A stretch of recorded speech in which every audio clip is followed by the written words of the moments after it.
दुल्हन ने शादी के बाद किया मना। शादी के बाद विदाई का समय था। नेहा अपनी मां से मिलने के बाद अपने पिता से लिपटकर रो रही थी और वहां मौजूद सभी लोगों की भी आंखों में आंसू थे। उस समय नेहा ने घूंघट निकाला हुआ था और अब उसका विदा होकर ससुराल जाने का समय हो गया था। तो जैसे ही नेहा रोती हुई कार में बैठने लगी, तभी उसकी छोटी बहन रोती हुई उससे दोबारा लिपटकर रोने लगी। तभी गाड़ी के पास खड़े नेहा के पति अविनाश से उसका दोस्त दिनेश कहता है, अरे यार अविनाश, यहाँ से तो घर पहुँचकर ही सबसे पहले होटल अमृत बाग पहुँचकर एक बढ़िया सा खाना खाएंगे, क्योंकि यहाँ तेरे ससुराल में तो एकदम घटिया खाना था।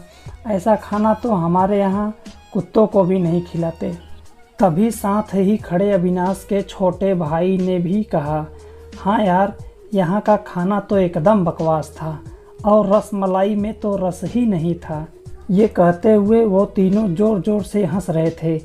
तभी नेहा के पति अविनाश ने भी अपने ससुराल वालों की मजाक उड़ाते हुए कहा कि हाँ यार, मैंने भी मजबूरी में ही यहाँ का खाना खा लिया, वरना मैं तो ऐसे खाने को हाथ भी नहीं लगाता।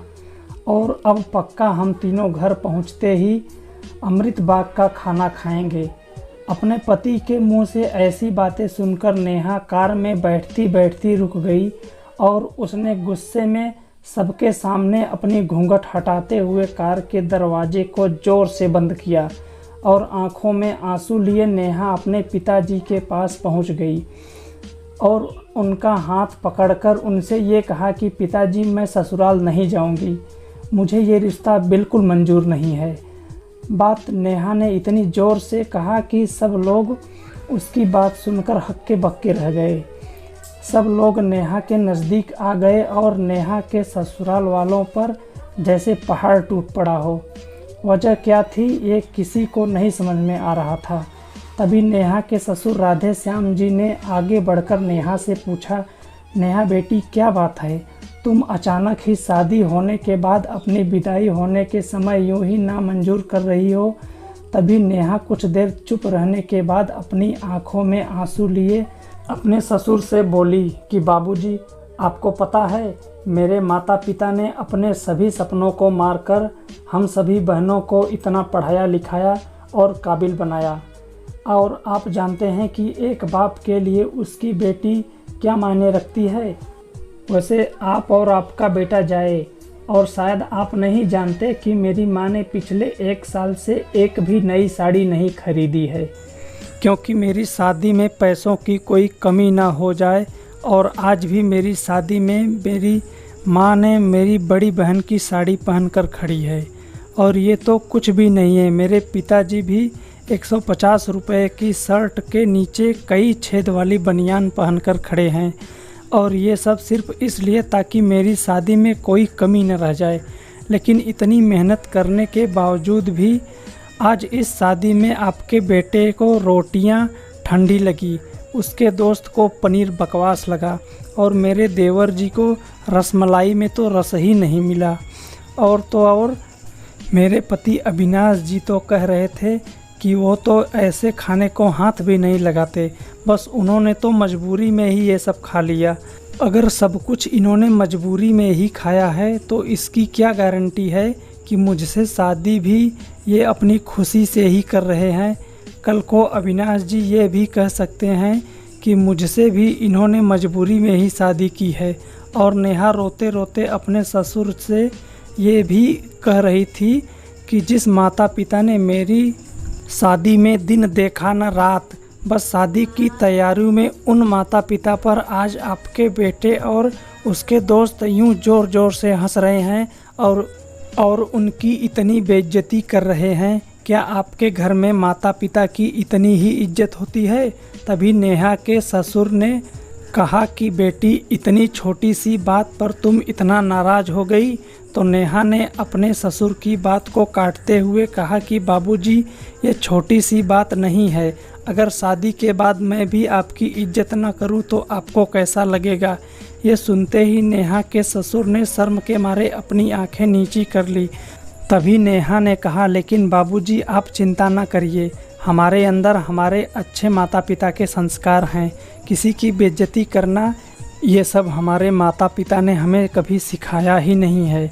ये सुनते ही नेहा के पिताजी दया शंकर जी ने आंखों में आंसू लिए अपने बेटी को गले से लगा लिया और उससे कहा कि बेटी, मुझे तुम पे गर्व है कि तुम मेरी बेटी है और अब तू शांत हो जा बेटी, तुझे मेरी कसम, तू इन्हें माफ़ कर दे और खुशी खुशी अपने ससुराल चली जा। तभी नेहा का पति अविनाश भी नेहा के पिताजी और नेहा से हाथ जोड़कर माफ़ी मांगता है और ये कहता है कि बाबूजी, मुझे माफ़ कर दो, सारी गलती मेरी ही है, लेकिन आज आपकी बेटी ने मुझे एक पिता की इज्जत करना सिखा दिया और आज के बाद मैं हर किसी की माता पिता की इज्जत हमेशा करूँगा। उसी वक्त नेहा के ससुर राधे श्याम जी भी आगे आकर अपनी बहू नेहा के सर पर हाथ रखकर कहते हैं, तो बहू लेने आया था, लेकिन ईश्वर बहुत कृपालु है, उसने मुझे बहू के रूप में मुझे बेटी दे दी, वो भी इतने अच्छे संस्कार वाली, जो कि माता पिता का भी इतना सम्मान करती है। और अब बेटी, मेरे कहने से इन नालायकों को भी माफ़ कर दे, मैं हाथ जोड़ता हूँ तेरे सामने। तभी नेहा अपने ससुर जी के दोनों हाथ को पकड़ लेती है और कहती है कि नहीं बाबूजी, आप मेरे पिता के समान हैं, कृपया आप मेरे सामने हाथ मत जोड़िए। तभी नेहा के पिताजी दया शंकर जी भी कहते हैं कि समधी जी, आप मेरी बेटी के सामने हाथ जोड़कर कृपया हमें शर्मिंदा मत कीजिए। मेरी तो आपसे बस इतनी सी ही प्रार्थना है कि मेरी हमेशा आप मेरी बेटी को अपनी बेटी ही समझना और इससे कभी कोई गलती हो जाए तो इसे माफ़ कर देना। तो राधे श्याम जी ने अपने समधी दयाशंकर जी का हौसला बढ़ाते हुए कहा कि आप बिल्कुल चिंता मत करिए, बल्कि अब तो नेहा बेटी ही हमारे पूरे घर को संभालेगी और अब ये ही हमारे घर की लक्ष्मी है। ये सुनकर नेहा के पिताजी बहुत खुश हो जाते हैं और अपनी बेटी को खुशी खुशी विदा कर देते हैं।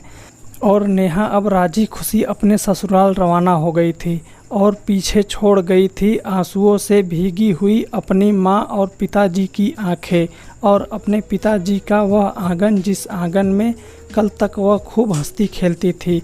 आज से इस आंगन की चिड़िया उड़ गई थी किसी दूर प्रदेश में। तो दोस्तों, बेटी माँ बाप का अभिमान व एक अनमोल धन होता है। और दोस्तों, अपनी छाती पर पत्थर रखकर वो अपनी प्यारी बेटी और अपने जिगर के टुकड़े को उसकी शादी करके उसे विदा करता है। इसलिए दोस्तों, एक बाप अपनी बेटी की शादी करके वैसे ही उससे दूर हो जाता है और हमें उसका अपमान करके उन्हें और दुखी कभी भी नहीं करना चाहिए। दोस्तों, आपको ये कहानी कैसी लगी नीचे कमेंट कर हमें ज़रूर बताइएगा। अगर आपको ये कहानी पसंद आई हो तो अपने दोस्तों के साथ ज़रूर शेयर करें और ऐसी ही प्यारी कहानियाँ सुनने के लिए हमारे YouTube चैनल को ज़रूर सब्सक्राइब करें। धन्यवाद।